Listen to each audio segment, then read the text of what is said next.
Bismillahirrahmanirrahim. Assalamualaikum warahmatullahi wabarakatuh. Alhamdulillahirabbil alamin. Kita sudah hari ini kita dapat bertemu kembali di pembelajaran Al-Islam di minggu kedua. Hari ini sebelum kita mulai pembelajaran, marilah kita membaca doa terlebih dahulu. Doa sebelum belajarnya dimulai dari Rabb a'udzu billahi minasyaitonir rajim. Bismillahirrahmanirrahim. Rabbis shrahli sadri wa yassirli amri wahlul 'uqdatam min lisani yafqahu qawli. Rabbi zidni ilma warzuqni fahma. Allahumma aftah lana hikmataka wanshur alaina rahmataka min khazaini rahmatika ya arhamar rahimin. Sadaqallahu azim. Sebelum kita mulai, kemarin kita pembahasan semoga kalian sehat dan walaupun kita belajar melalui daring masih, hari ini kita akan melihat surat Al-Lail, kandungan surat Al-Lail. Kemarin kita sudah membahas tentang surat Al-Lail, itu surat Makkiyah, yaitu yang artinya malam. Surat Al-Lail artinya malam. Nah, hari ini kita pembahasan selanjutnya setelah surat Al-Lail ini ada namanya surat Asy-Syams. Asy-Syams apa artinya, Nak? Ayo tebak. Asy-Syams itu artinya matahari.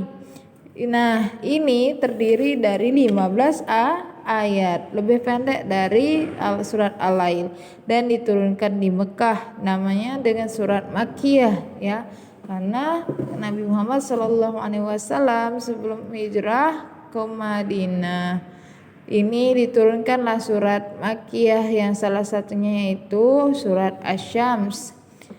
Sebelum kita mulai, anak-anak menghafal, hari ini kita akan perhatikan terlebih dahulu cara membaca surah Asy-Syams ini.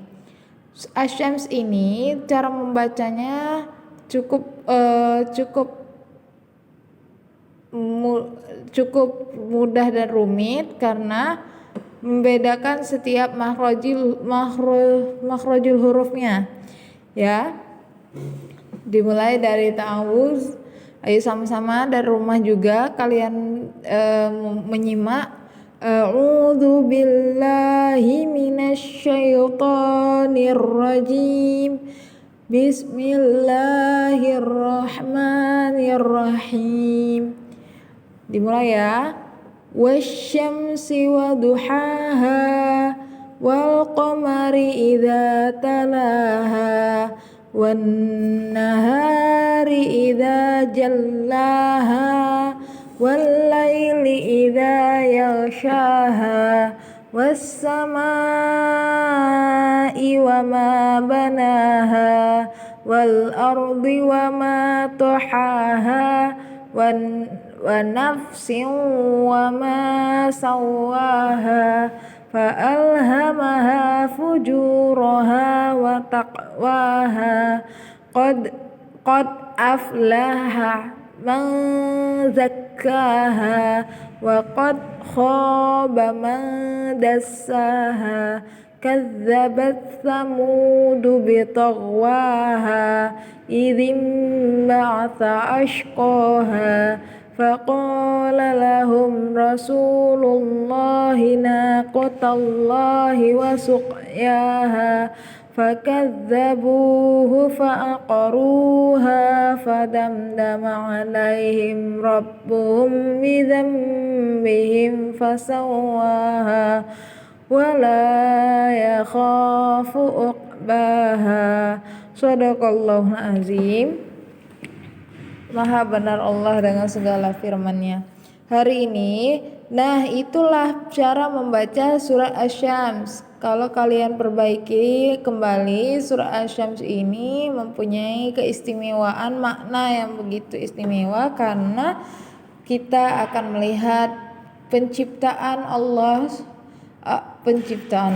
Allah menciptakan bumi ini dengan sebaik-baiknya, dengan seindah-indahnya ya, yang kalian demi matahari dan cahayanya di pagi hari ya, dan bulan apabila mengiringinya, dan siang apabila menampakkannya, dan malam apabila menutupinya, dan langit serta pembinaannya, dan bumi serta penghamparannya, dan jiwa serta penyempurnaan ciptaannya. Maka Allah mengilhamkan kepada jiwa itu jalan ketakwaannya. Nah, ketika kalian diberikan oleh Allah Subhanahu wa taala begitu roh, kalian mendapatkan sebenarnya sudah mendapatkan kebenaran suci ya. Kalian suci dalam dalam dilahirkan.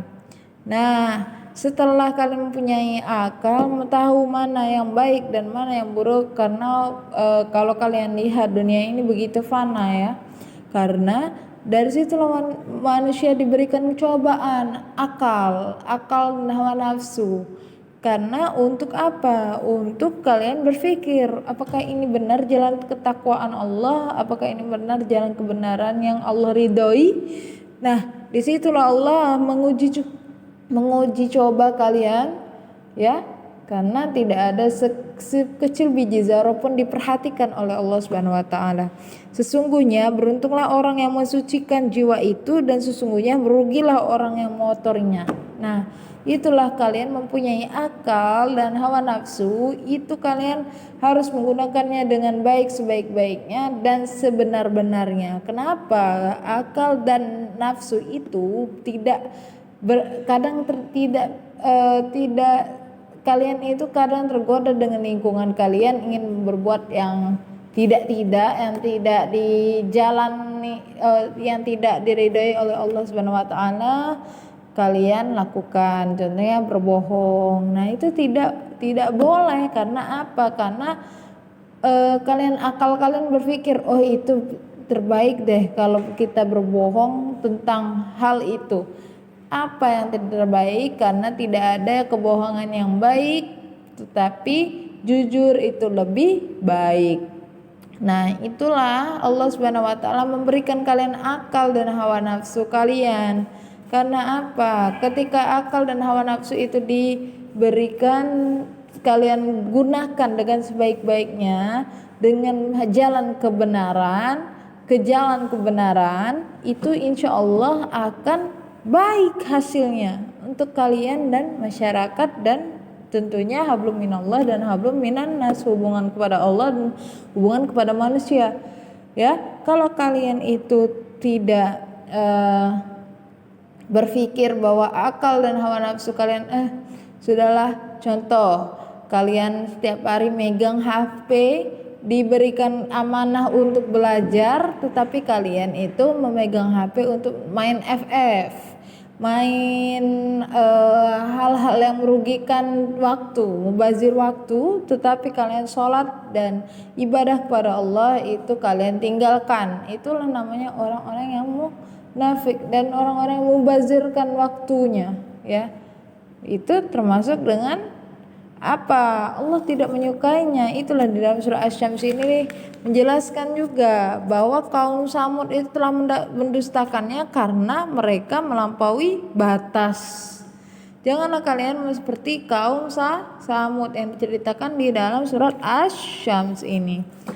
Ketika bangkit orang yang paling celaka di antara mereka, lalu Rasulullah saleh berkata kepada mereka, biarkanlah unta betina Allah itu dan meminumnya. Lalu mereka mendustakannya dan menyembelih unta itu.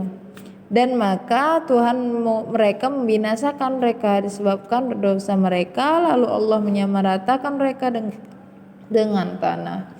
Dan Allah tidak takut pada akibat tindakannya itu, karena Allah itu maha kuasa. ya, karena Allah itu maha kuasa dan dia menghendaki apa yang Allah qada dan qadarkan, bahwa kaum Samud harus dibinasakan pada hari itu dengan diratakannya tanah karena dia telah mendustakan Allah, karena telah melampaui batas. Dia memotong unta betina yang telah dititipkan Allah kepada Nabi Saleh. Nah, itulah cerita tentang apa? Tentang surah Asy-Syams ini. Selanjutnya surah Asy-Syams ini kalian tahu tadi sudah artinya matahari ya. Surat Asy-Syams ini menjelaskan bahwa juga mengenalkan jalan kebaikan dan kefasikan. Ada dua jalan, yaitu jalan kefasikan dan jalan kebaikan. Karena Allah itu menerangkan bagaimana jalan yang membawa kebahagiaan hidup adalah jalan yang benar, jalan yang kanan. Apabila yang dapat mencelakakan dan menghinakan itu jalan yang kiri. Manusia dipersilahkan memilih jalan Allah karena dia memiliki akal dan hawa nafsunya, ya. Akal mereka untuk berpikir. Kaum Samud itu berpikir, kemarin itu dia tidak mau menyembelih unta ketika kenapa ya seperti kita dibodohi oleh Nabi Saleh. Mereka berpikir dan mereka menyembelih unta betina itu, tetapi Allah sudah memerintahkan kepada mereka jangan menyembelih unta betina dari Nabi Saleh alaihissalam. Nah, itulah Allah juga menjelaskan bahwa orang-orang yang beruntung yaitu mensucikan jiwanya dengan segala pengaruh-pengaruh buruk. Contohnya kalian itu mencari cara untuk tidak berbuat kemaksiatan dan berbuatan jahat. Kalian membentengi diri kalian itu, ya, membentengi diri kalian itu dengan apa? Dengan iman dan takwa kalian. Pemupukan kalian itu memupuk atau selalu melakukan hal-hal yang baik dan positif. Contohnya sholat, ya, berzikir, berdoa, banyak istighfar, ya, banyak minta ampun kepada Allah Subhanahu Wa Taala. Insya Allah kalian akan dijauhi dari perbuatan maksiat. Akan ada benteng untuk tidak ingin melakukan hal-hal yang buruk atau hal-hal yang tidak baik. Selanjutnya pada ayat selanjutnya itu Allah menceritakan tentang kisah Nabi Saleh tadi, ya. Seiring berjalannya waktu kaum Samud mengingkari janjinya dan menyembelih unta itu, ya. Itu karena Allah itu di dalam Al-Quran telah jelaskan bahwa kaum Samud itu telah mendustakan Rasulnya. Nabi Rasulnya siapa? Nabi Saleh alaihissalam, ya. Mereka diazab oleh Allah dengan cara dibinasakan dan disamaratakan dengan tanah, ya. Allah itu tidak pernah takut. Allah tidak pernah takut dia didustakan. Terserah manusia, karena Allah telah menitipkan akal dan hawa nafsu untuk menjalankan kebaikan dan keburukannya dan dipertanggungjawabkan di yaumul hisab nanti, ya. Nah, itulah yang dapat Ibu sampaikan. Tugasnya nanti akan Ibu share di video ini. Terima kasih atas perhatiannya. Pengumpulan tugasnya jam 4 sore paling lambat. Nasrun minallah wa fatun qarib. Wassalamualaikum warahmatullahi wabarakatuh.